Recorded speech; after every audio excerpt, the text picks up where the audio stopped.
விஜய் ரசிகர்களுக்கும் சொல்லிடுங்க, ஹைலைட் பண்ண. வணக்கம். ஸோ விஜய் ரசிகர்களுக்கு நீங்க ஒரு சாமானியனா என்ன அட்வைஸ் பண்றீங்க? இந்த 2026ல விஜய் ரசிகர்களுக்கு நீங்க என்ன சொல்ல விரும்புறீங்க?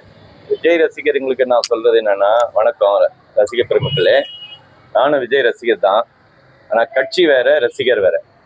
ஆனா உங்களுக்கு நான் என்ன சொல்றேன் அப்படின்னா, நீங்க நம்ம தமிழ்நாடு நல்லபடியா வரணும் அப்படின்னு நினைச்சீங்கன்னா அதை புரிஞ்சுக்கிட்டு மக்களுக்கு என்ன யார் யார் செய்யறாங்களோ, இன்னைக்கு செஞ்சு இருக்கவங்கலாம் யார் யார் என்ன செய்யறாங்க பார்த்துக்கிட்டு அவங்களுக்கு ஓட்டு போட்டீங்கன்னா அது மறுபடியும் ஃபார்வர்டா போயின்னு இருக்கும். இப்ப இவருக்கு போட்டா இது என்ன ஆகும்னா, இவர் எதிர்கட்சியா வராரா இல்ல இவர் முதலமைச்சரா வர முடியாது, நம்ம விஜய் வர முடியாது. இருந்தாலும் அவருக்கு போடணும்னு நினைச்சீங்கன்னா அதுல என்ன கருத்து இருக்குது, இதுல இவங்க பேசுற கருத்து என்ன இருக்குதுன்னு தெரிஞ்சுக்கிட்டு இப்போ எலெக்ஷன்ல நடக்கிற எல்லாத்தையும் கேளுங்க.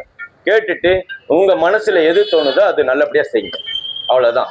அப்பதான் நம்ம நாடு, தமிழ்நாடு முன்னேற்ற பாதைக்கு போகும். இல்லைன்னா தலைகீழா தான் நிற்கும். சோ சாமானியனா உங்க அட்வைஸ்? ஆமா, இதுதான் என்னோட அட்வைஸ்.